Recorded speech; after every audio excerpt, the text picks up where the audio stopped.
Hola, ¿cómo están? Soy Elis Cervallán Y yo soy José Otreras, también conocido como Planeta Errante. y les damos la bienvenida a Jugo de Ciencia, un podcast de dos astrónomos que hablan de cualquier cosa de ciencia. Y en el episodio de hoy, de lo que vamos a hablar es de una cosa oscura. Bueno, en realidad no es oscura, es desconocida. Hermosa y desconocida. La energía oscura. Muy oscura. Sí. ¿Sientes cómo se expande el universo, Elis? Cada segundo de mi vida. Y Sí, no solo se expande aceleradamente. cierto. Sí, se expande aceleradamente. Deberíamos al menos despeinarnos un poquito. Claro. ¿Tú viste una película que se llamaba Annie Hall? No. Ya, que en esa película había un niño que mostraban al protagonista de niño ¿Ya? y que no quería hacer nada porque decía que nada tenía sentido porque el universo se expandía y que eventualmente se iba a acabar. Y la mamá le decía, Brooklyn no se está expandiendo o algo así, porque vivían en Brooklyn. O sea, No, ¿qué no, tiene que...? O sea, no he visto claro, eso. sí, pero esa es una escena divertida. Que el niño se abruma por la expansión del universo, pero la mamá le dice, ¿qué tiene que ver la expansión del universo con nosotros? Igual hay que vivir, aunque se Sí, expanda. Igual hay que levantarse todos los días e ir a trabajar. Ti, ti, ti. sí. Pero igual esa mamá tenía razón cuando le decía que Brooklyn no se estaba expandiendo. O sea, que la ciudad no se expandía. Es verdad. Sí, que eventualmente vamos a mencionar eso. Ya, todo esto tiene que ver. La energía oscura, la expansión del universo. Aún no decimos por qué, pero va a quedar claro por qué. ¿O no? O tal vez no. Y en realidad todas estas cosas son puras cosas desconocidas. Sí, las grandes preguntas que tenemos que contestar. Sí. Y que no vamos a responder en este podcast, lamentablemente. Pero sí les podemos contar cómo han ido surgiendo esas preguntas. Pero les vamos a contar, por supuesto, de muchas personas que han participado en que lleguemos al día de hoy y podamos decir todas estas tonteras que estamos diciendo en el inicio del podcast. Sí, ya. Y para comenzar a hablar de la energía oscura, ¿qué deberíamos decir primero? Hola. Yo creo que lo primero que deberíamos decir es que en general cuando un astrónomo habla de la energía oscura o le preguntan qué es, lo primero que uno dice es que si nuestros modelos son correctos, la energía oscura sería como 68% de lo que hay en el universo. O sea, es de lo que más hay. Después de eso vendría la materia oscura y recién después de eso nosotros, o las cosas que conocemos. Sí, en realidad es un poco, yo entiendo que este niño se haya abrumado igual, como demasiado contenido desconocido. Demasiadas cosas que no se saben. Sí, Entonces, por lo general uno parte de ahí, de que de las cosas que componen el universo lo que más hay sería energía oscura. Ahora, eso es lo que uno dice, pero en realidad no tenemos idea qué es. Si es que es algo. sí es verdad, no sabemos qué es, pero podemos partir hablando de la historia, ¿no? Sí. ¿Cómo hemos llegado hasta acá? Y como en todos los episodios, hay muchas personas involucradas, porque estas historias siempre son largas. Y yo quiero partir en 1913, no sé cuándo quiere partir el José, Oh, sí, por ahí. ¿sí? Justamente por ahí. Ya, en 1913 había un astrónomo llamado Besto Melvin Slipher que midió la velocidad radial, o sea, la velocidad a la que se acercaba o se alejaba, la nebulosa de Andrómeda, que en aquel entonces no se sabía que era una galaxia. Se pensaba que era una nubecita que estaba ahí, Mm, pero que formaba parte de nuestra propia galaxia. Y se dio cuenta de que esa nube se acercaba a nosotros a una velocidad de 300 kilómetros por segundo. Y empezó a dedicarse a eso en realidad. Este Besto Melvin como que se dedicó a medir velocidades de muchas, muchas, muchas galaxias con el tiempo, pero partió con Andrómeda y en 1914 ya tenía una nueva publicación con 15 de estas nebulosas. Pero ahí todo cambió, porque en esa nueva publicación solo 3 de esas se acercaban y todas las demás se alejaban, pero a gran velocidad. Se alejaban como a 1000 kilómetros por mm, segundo. qué rápido. Sí, así que ahí él en aquel entonces no hizo ninguna conclusión al respecto, pero yo me imagino que si tú piensas que todos estos objetos son de la misma galaxia, se debe haber preguntado mucho por qué se alejaban tan rápido y quizá a dónde iban. ¿Cierto? Claro, para dónde iban. Y además, si es que con esa velocidad se iban a escapar o no de la galaxia. Claro, Tal vez se preguntaba eso también. Cuando las cosas se mueven muy rápido, se pueden escapar de la gravedad. sí. Por lo menos yo no vi si es que Slifer se hizo alguna vez esa pregunta. Yo de lo que vi en sus publicaciones no leí nada al respecto, pero bueno, se podrán imaginar que no me he leído todas estas publicaciones en profundidad. Así que Son demasiadas. sí. Es como para escribir un libro.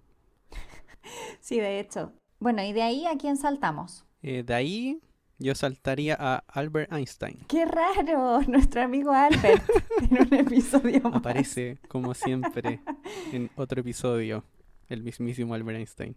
O Einstein. Einstein. Ya saben que Sí. no hablamos alemán. No hablamos alemán. Bueno, de hecho, mucha de esta información sobre Albert Einstein está en alemán. Así que eso lo hace un poco más complicado. Uy, ¿verdad? Ya, pero ¿por qué aparece Albert Einstein en esta historia? Porque 2 años antes él desarrolló lo que hoy conocemos como la teoría de relatividad general, Ujú.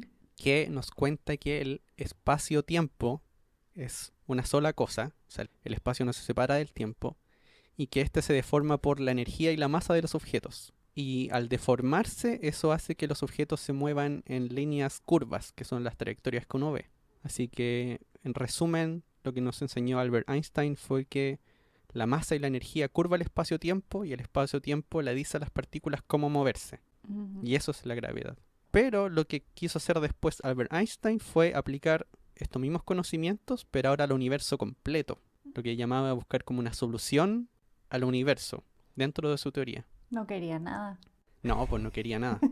Aquí se pone un poco rara la historia porque cuando estas personas buscan una solución, por lo general necesitan cierta suposición, que se llaman condiciones de borde. Y para entenderlo mejor, por ejemplo, cuando uno habla de la gravedad en relatividad general, uno siempre usa el ejemplo de una bolita en una malla, ¿cierto? Sí. Y cómo esa malla se hunde. Ujú. Pero cuánto se hunda, igual depende un poquito de qué tan grande es la malla, ¿cierto? Claro. Porque justo en el borde de la malla no va a estar totalmente plano. Entonces como que depende de la forma de la malla. Entonces uno quiere tratar de deshacerse de eso. Y la forma de hacerlo es tener una malla infinita. Entonces algo así quería hacer Einstein. Ujú. El problema fue que no encontró ninguna forma consistente matemáticamente de hacer eso. Así que lo que dijo ya, entonces esto significa que tal vez el universo es una esfera. En 4 dimensiones. Y así no tiene bordes. Y las cosas no llegan al infinito porque dan la vuelta nomás. Buena solución. Sí, y de hecho por mucho tiempo la gente pensaba que el universo era como una esfera en 4 dimensiones y que nosotros vivimos en la superficie de esa esfera. Yo igual cuando explico cómo se expande el universo uso eso. Es más fácil. Sí, lo del globo que se expande, Sí. ¿no? Y ahí para que ese universo tuviese sentido y además fuese estático, o sea que permaneciera en equilibrio, se dio cuenta que necesitaba agregar algo a sus ecuaciones, que se llamaba constante cosmológica, y que se añadía a su ecuación. Ujú. Entonces él había presentado como esta ecuación que mostraba el comportamiento del universo a gran escala, se supone. Pero en principio él no sabía cuál era la interpretación de esa cosa que se llamaba la constante cosmológica, aunque aquí todavía no le llamaba así. Y eso fue algo que por un tiempo los físicos y astrónomos llamaban solución A. De hecho, en varios papers lo vi escrito así, la solución A del universo. Y eso significa que había una solución B. ¿Y cuál era la B?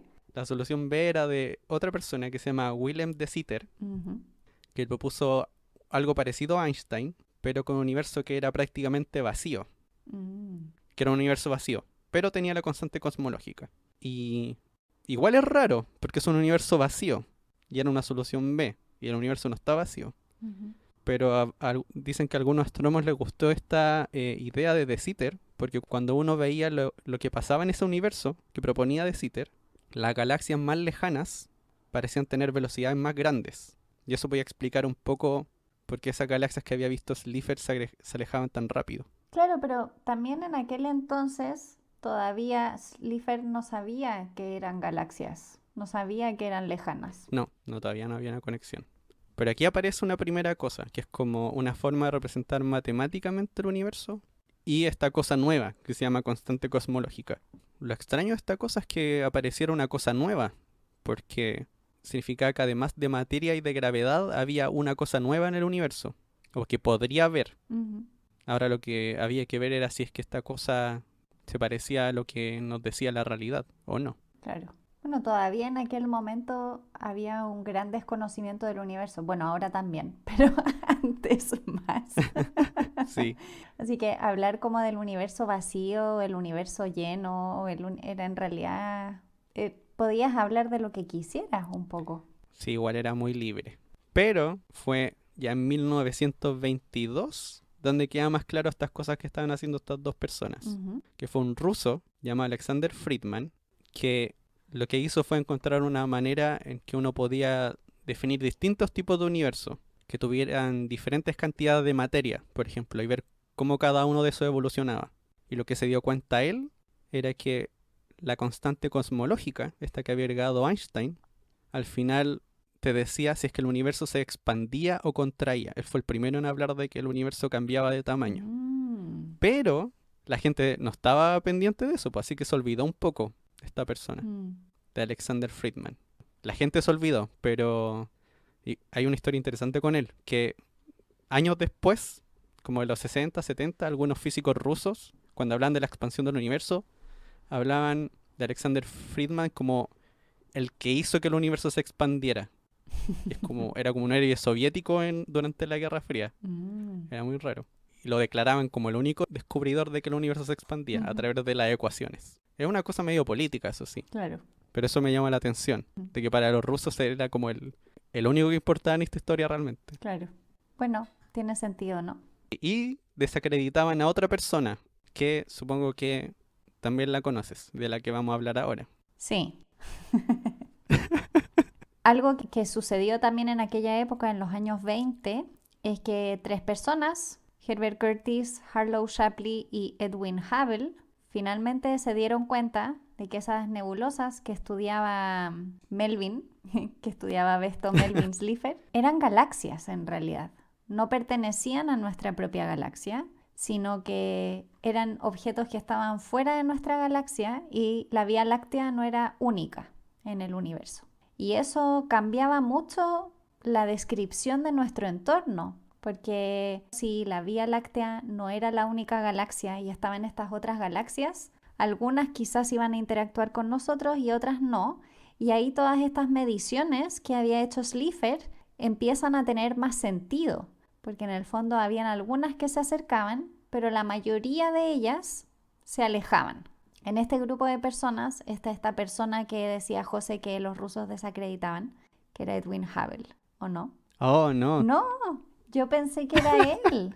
no. O sea, a Hubble no lo tomaban en cuenta, Ah, lo ignoraban, realmente. lo ignoraban. Sí, pero había otro el que desacreditaban. Ah, bueno, de ahí vamos a llegar al otro. Pobre, solo habían dos Sí. nombres posibles, me equivoqué. Sí, pero en realidad no había mucha diferencia No. respecto a lo que pensaban. Bueno, mientras todo esto sucedía, Slipher, yo les dije, se había dedicado a medir estas velocidades. Él seguía, como que todo el mundo hablaba de cosas y él seguía midiendo velocidades. Sí, él estaba ahí tranquilo, déjeme aquí, midiendo velocidades. Sí, él como que iba agregando velocidades en su lista de objetos, pero las velocidades crecían. En el año 1921 saca una publicación que se titula Dos nébulas con velocidades incomparables. Y dice Mm, que son las galaxias con las velocidades más altas observadas hasta el momento. Y de hecho hay una de ellas que tiene una velocidad de 1800 kilómetros por segundo. Así que cada vez estas velocidades de la lista de Slipher iban aumentando en realidad. Y toda esta información se va a juntar muy poquito después. Fue en 1927 cuando Georges Lemaitre, un sacerdote francés, saca una publicación titulada Un universo homogéneo de masa constante y de radio creciente tomando la velocidad radial de las nebulosas extragalácticas, que es un título larguísimo. ¡Uy! Qué cortito el título. Y que quizá por eso no lo pescaron tanto, no sé, de repente se me ocurre. Pero algo que era interesante es que efectivamente en esta publicación Lemaitre dice el alejamiento de estas galaxias que estaba midiendo Slipher es un efecto cósmico debido a la expansión del espacio. Él en ese momento, en 1927, se da cuenta de que esas observaciones tienen que ver con la expansión del universo. Claro. Que era lo que había dicho... Él fue el primero en... Claro, fue el Sí, po. primero en darse cuenta. Y bueno, era lo que Friedman había dicho desde el punto de vista teórico, pero acá Claro. estaban las observaciones. Sí, pues Friedman no tenía las observaciones realmente. Ujú.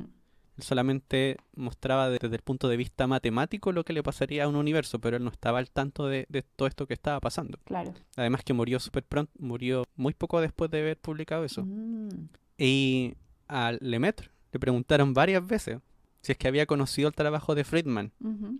y no lo conocía. No conocía el trabajo de Friedman. Pero es que yo me imagino que en aquella época se debe haber perdido mucho en la traducción. Sí, O sea, de hecho, la publicación de Lemaitre, de ese título gigante que acabo de decir, es una publicación en francés. Probablemente Friedman publicaba en ruso, Einstein en alemán, y así sí, comunicarse se volvía sí, complejo. difícil. Bueno, de ahí pasamos a 1929 y Edwin Hubble encuentra una relación entre la distancia y la velocidad a la que se mueven estos objetos extragalácticos. Y ahí nace algo que es muy conocido en este tema, que se llama la ley, que por mucho tiempo fue la ley de Hubble y hoy en día es la ley de Hubble-Lemaitre, que efectivamente Lemaitre había dicho antes de Hubble que existía esta relación, pero fue Hubble finalmente el que grafica esta información que existía de Slipher y de otras personas con mediciones de distancias y de velocidades, y se da cuenta de que efectivamente cuanto más lejos, más rápido se alejan de nosotros. Sí. Y entre medio habla sobre estas teorías de Sitter, de esto de un universo que podía... O sea, no habla de expansión, pero sí habla de estas soluciones del universo con esta teoría de Einstein. Y una de esas que había encontrado Willem de Sitter. Pero es súper cauto en hablar de expansión. De hecho, en ninguna publicación de Hubble se habla de expansión del universo. Y hay historias que se contradicen un poco con historiadores. Algunos diciendo que Hubble creía en la expansión y otros decían que no creía. Bueno, igual era una afirmación intensa, contundente. Sí, Supongo que era más precavido. sí. Entonces, Hubble encontró esta relación de estas nebulosas o galaxias, Que ya eran galaxias, sí. que ya eran galaxias. Entonces, cuando se dan cuenta de esta relación, otras personas se dan cuenta de esta conexión con la expansión. Porque cuando un universo se expande, imagínense un pan que se está expandiendo. Si uno mide, sí, pues, si uno mide la parte de abajo del pan con la parte de arriba, esa distancia crece harto, porque están más lejos y se aleja súper rápido. Pero si uno mide, no sé, como esas burbujitas que se hacen dentro del pan, eso crece más lento, porque está más cerca.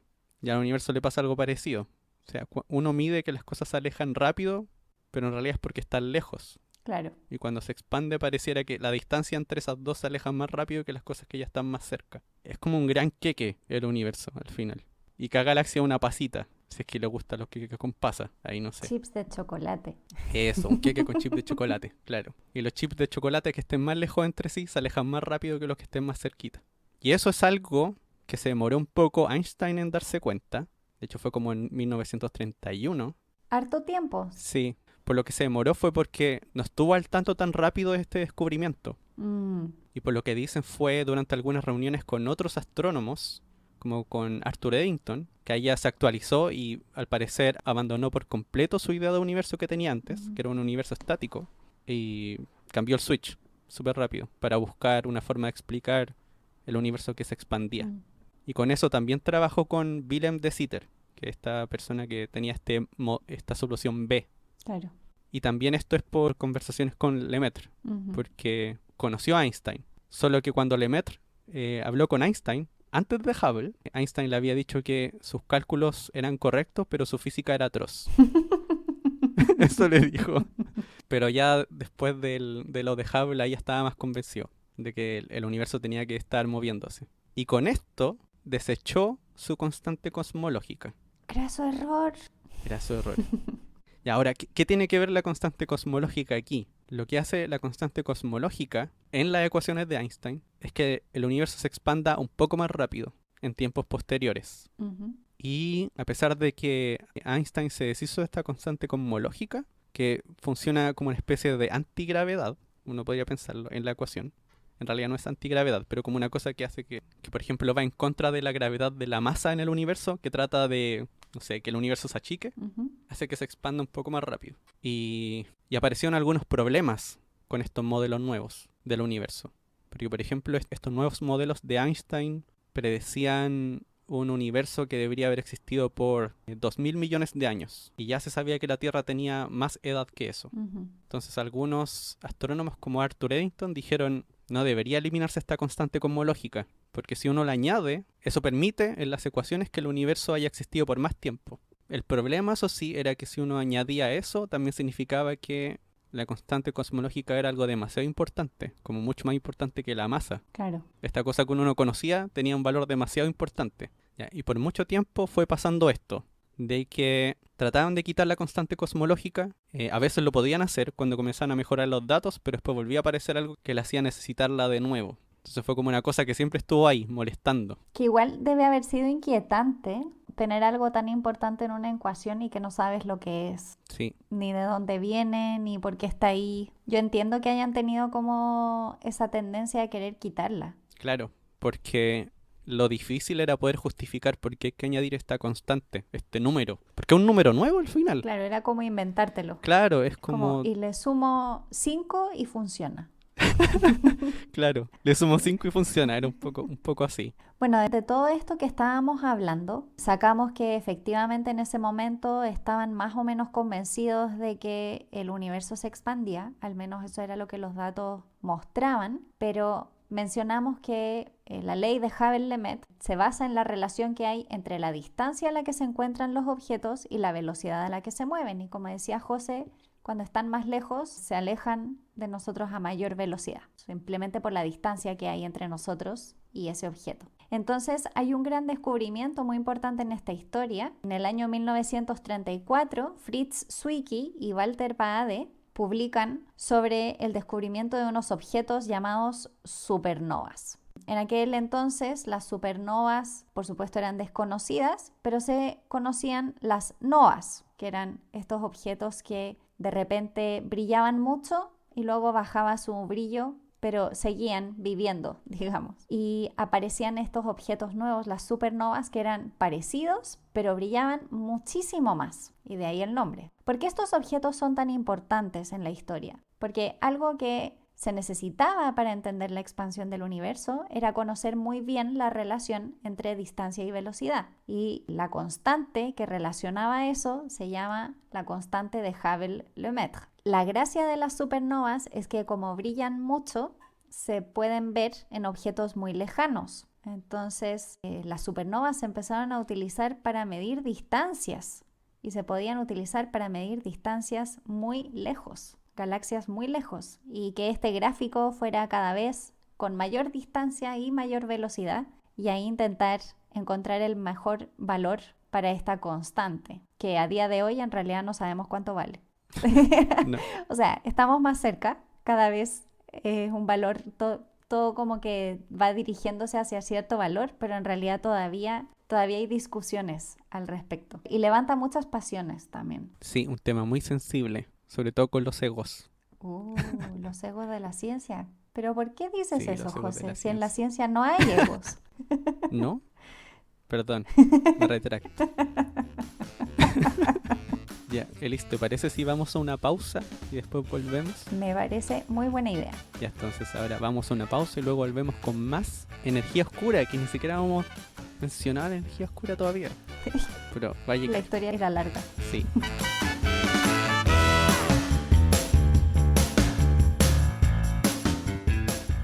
¿Sabías que las observaciones más recientes muestran dos valores distintos para la constante de Hubble que no concuerdan entre sí? Esta discrepancia significa que puede que haya algún error en nuestras estimaciones de la expansión del universo o que exista algo nuevo que no conocemos.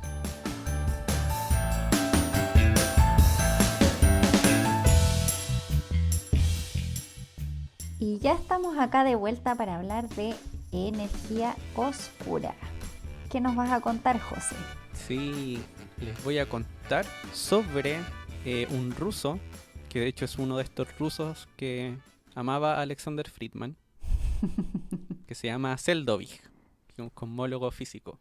Y lo que hace él es partir de una idea que ya había mencionado Lemaitre previamente. Porque recuerden que estuvimos hablando de la constante cosmológica, pero no habíamos dicho qué era. Pero Georges Lemaitre estaba viendo eso. Según él, lo que podía significar esta constante cosmológica es que era la energía del vacío. Que tal vez el vacío tenía energía. O sea, de hecho, Georges Lemaitre fue el primero en decir eso. Y Seldovich tomó esta idea y lo que hizo fue tratar de calcular cuánto debería ser esta energía del vacío a partir de lo que se conocía en la mecánica cuántica. Así que en el 67 le dio un valor a esta constante. El problema, eso sí, es que el valor que le dio de existir, el universo ya sería demasiado grande a estas alturas y nosotros no estaríamos vivos. Así que ahí hay un problema. Y después había gente tratando de ver si es que se podía solucionar esto o no. Lo digo de nuevo, ¿cuál era el problema? Estaba calculando que el vacío tenía demasiada energía y que si uno decía que esa energía afecta la evolución del universo, el universo debería expandirse tan rápido que muchas de las cosas que se formaron no deberían haberse formado. Y ahí estaba un problema. Entonces, a pesar de que está esta idea de que podría ser energía del vacío, al menos teóricamente aún no hay una forma de hacer que calce con lo que uno observa. Claro. Aquí están como las primeras ideas de la conexión entre la constante cosmológica y energía del vacío. Y ahora ya estamos hablando de energía, al fin. Por algo se llama energía oscura también. Sí, por algo se llama energía oscura. Tenía que aparecer. Ya cuando estábamos en los 70, lo que estaban viendo los astrónomos era estudiar el modelo de Einstein y de Sitter, que así es como se conoció por harto tiempo, que es un universo que tenía solo materia. Ya para estos momentos habían ideas de materia y materia oscura, un poquito nomás. Pero la evolución del universo además dependía de cuánta materia había, o lo que se conocía como la densidad de materia en el universo.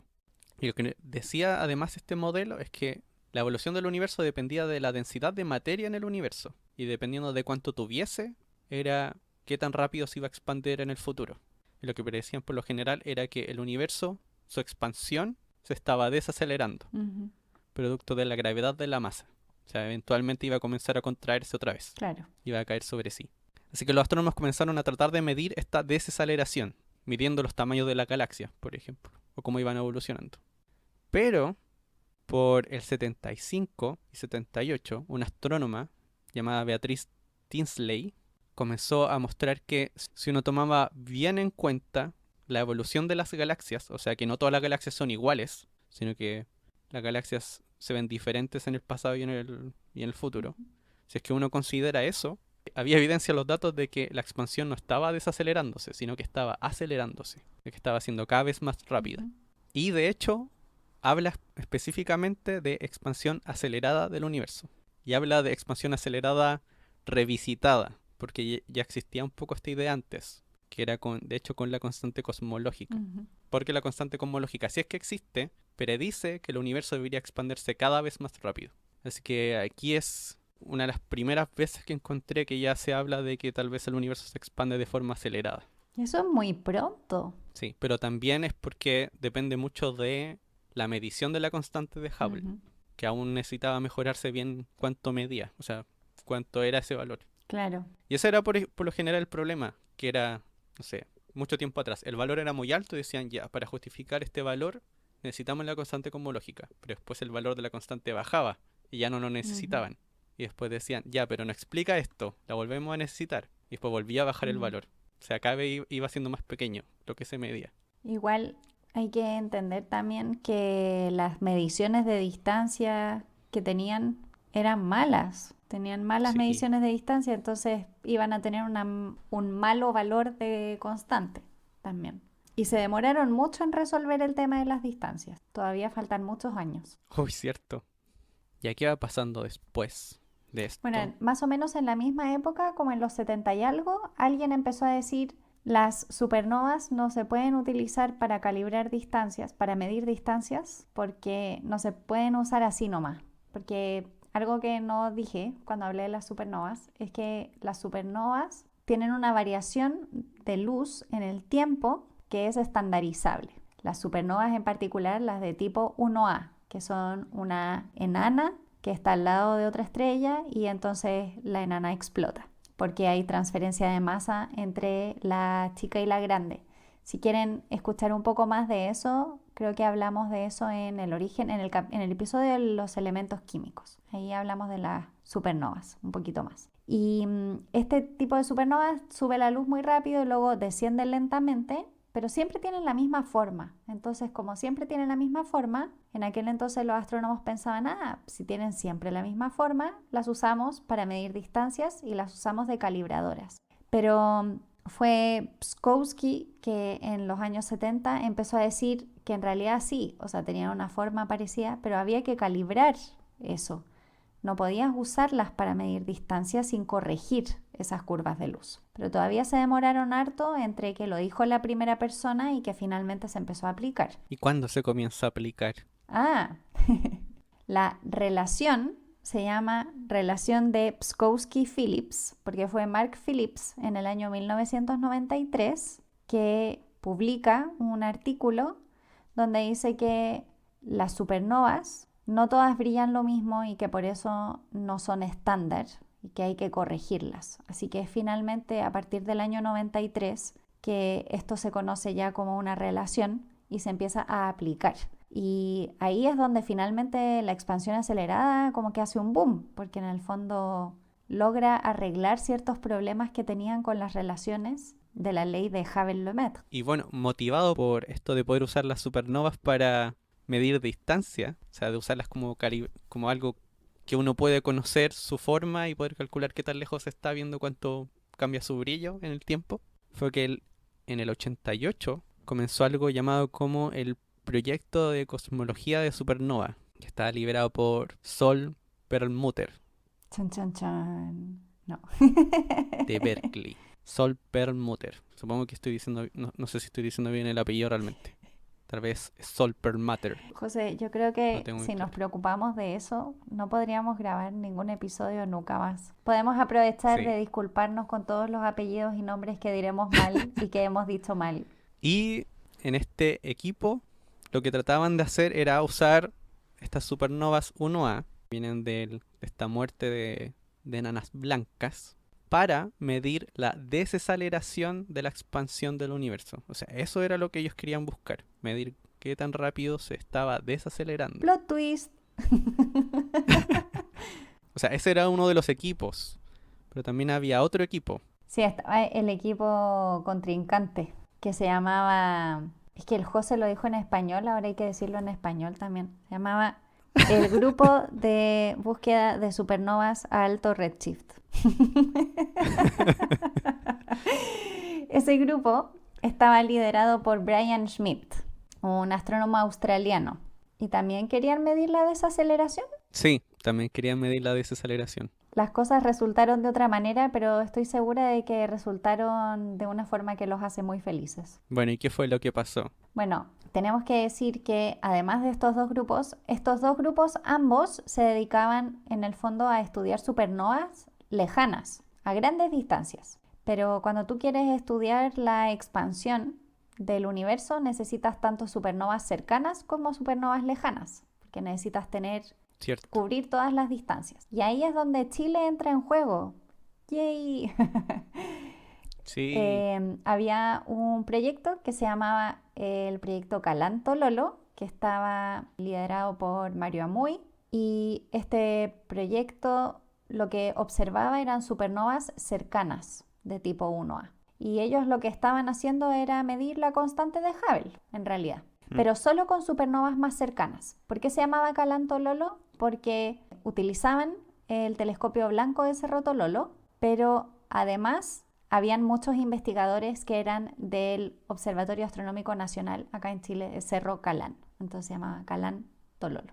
Y en el año 96, efectivamente, es cuando ellos entregan cuál es el valor de la constante de Hubble para sus supernovas. Esta historia es un poco truculenta, pero yo creo que nos la podemos saltar, ¿sí? Aquí hay una parte truculenta de la historia de cómo estos datos, que eran del proyecto Calan-Tololo, terminaron en todas las manos, en realidad. No solo en las manos de los colaboradores de Calantololo, sino que en todas las manos quedaron.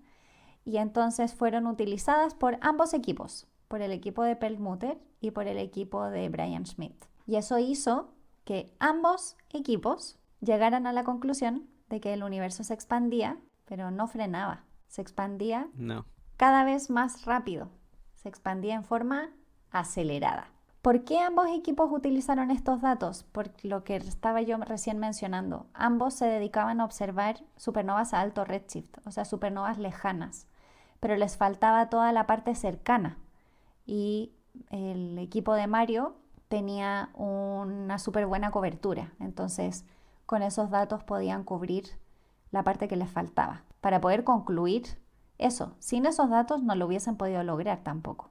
No, historia truculenta. Siempre yo creo que no lo hemos dicho todavía, pero spoiler, todos los premios Nobel tienen una historia truculenta, yo estoy segura. El problema es que no las conocemos. Seguramente. El problema es que no las conocemos. Pero si a alguien le interesa, yo estoy segura de que hay muchas entrevistas en internet donde pueden conocer la historia truculenta, sin que se la contemos nosotros.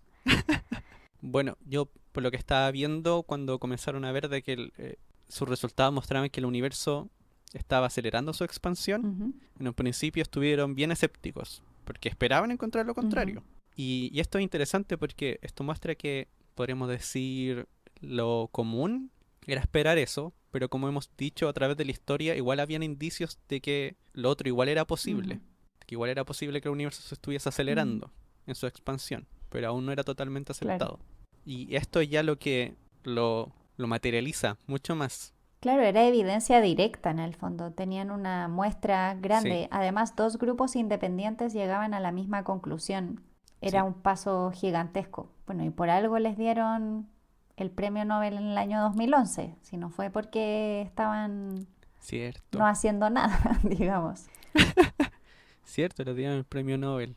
Sí, le dieron el premio Nobel a Sol Perlmutter, Brian Schmidt y Adam Riess. Adam Riess, no lo hemos mencionado hasta el momento, pero Adam trabajaba en el equipo de Brian Schmidt. Y de hecho él es el líder de la publicación sobre la expansión del universo acelerada. Claro, el paper lleva su apellido. Claro, él es el primer autor. Es Riess y compañía. Sí, es Riess y muchas personas. Riess y muchas personas. Muchas personas.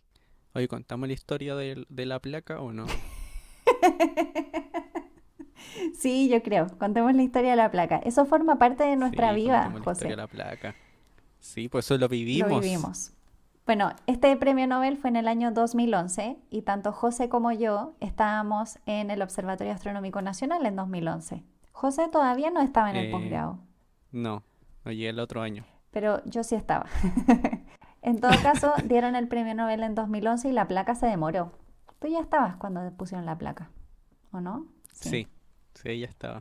Entonces, bueno, acabamos de decir que había una participación importante de un trabajo que se había hecho con gente que estaba en nuestro departamento. Entonces, cuando esto sucedió, decidieron colocar una placa conmemorativa en una sala del observatorio para reconocer este aporte que había sido mencionado durante la premiación, de hecho, de los Nobel. Entonces estaba todo el mundo muy feliz, por supuesto, y hubo una ceremonia de colgar la plaquita en la sala. ¿Qué recuerdas tú, José? O sea, yo por lo que veo no estaba ahí, o no lo recuerdo bien. Yo creo que no estuvimos durante la ceremonia de la plaquita. Eso era solo para peces gordos. Claro, para VIP, para gente VIP. Yo, en realidad, lo que más recuerdo fue cuando la leí por primera vez, la inscripción que había en la placa. ¿Qué fue lo que te llamó la atención?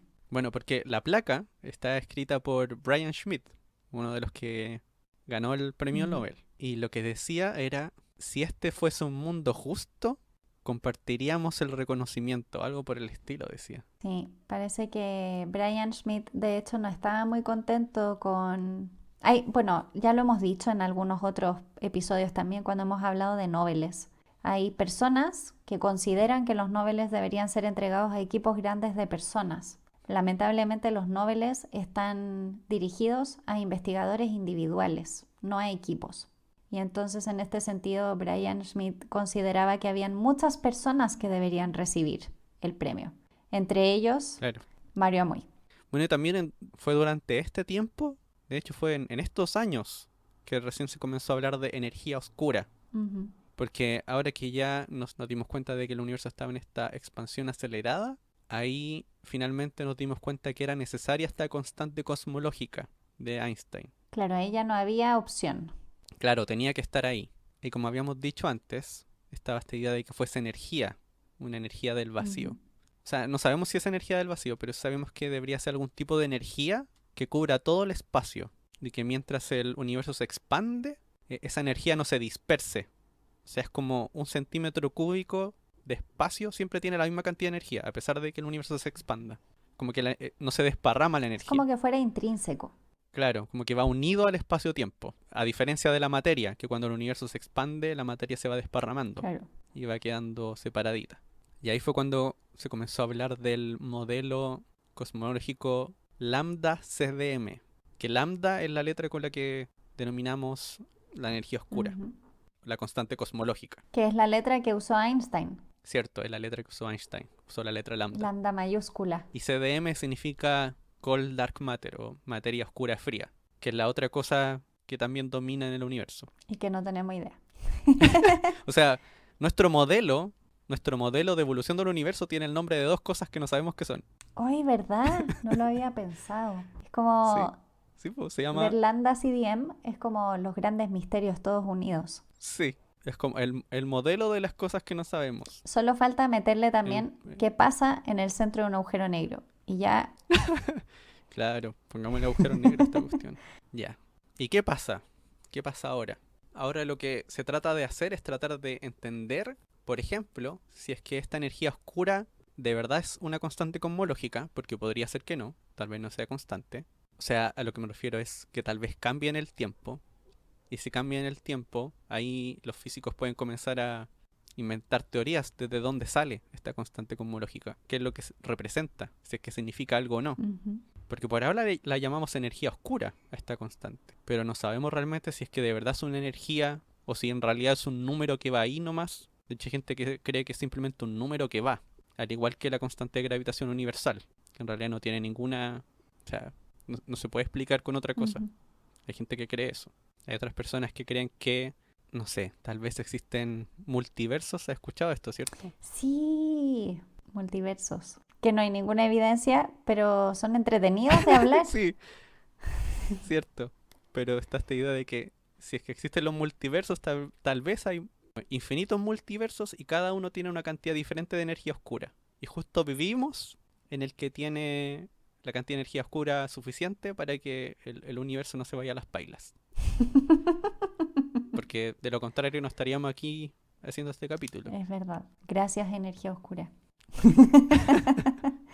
Claro, hay un problema y pues si es muy pequeña o es muy grande, pasan cosas malas. Sí. Igual, ¿a dónde va el universo que se expande en forma acelerada? Cierto. ¿Qué va a pasar? Piensa en el niño de la película. Cierto. Nos vamos a quedar solitos Nos vamos a quedar solitos. y vamos a ver un cielo oscuro. Porque lo que va pasando es que mientras el universo se expande, bueno, las galaxias se van a ir alejando más y más, pero también lo que pasa cuando el universo se expande es que mientras la luz se propaga en este espacio que se expande, la luz también se expande y va perdiendo energía por esta expansión. O sea, se va alargando la longitud de onda de la luz Ujú, a la vez que el universo se expande. Y cuando llega acá, llega ya muy débil, ujú. la que llega. Entonces ya va a haber algún momento en que van a haber galaxias que van a estar tan lejos que su luz no va a llegar nunca. Y otras que va a llegar, pero va a llegar muy débil. Ujú. Entonces, no sé, en mucho tiempo más, si es que hay alguien vivo en esta galaxia, cuando mira al cielo, no va a haber nada más que estrellas nomás, pero no galaxia. Claro, las estrellas de la galaxia. Qué triste. Pero es increíble pensar eso, que hay cosas que no vemos y nunca vamos a poder ver.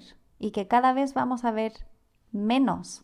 Vamos a ir cada vez teniendo acceso físicamente a menos información del universo. Claro. Impresionante. A menos que ¡Ah! estemos todos equivocados, po. Claro. Esa es la otra. Sí, es verdad.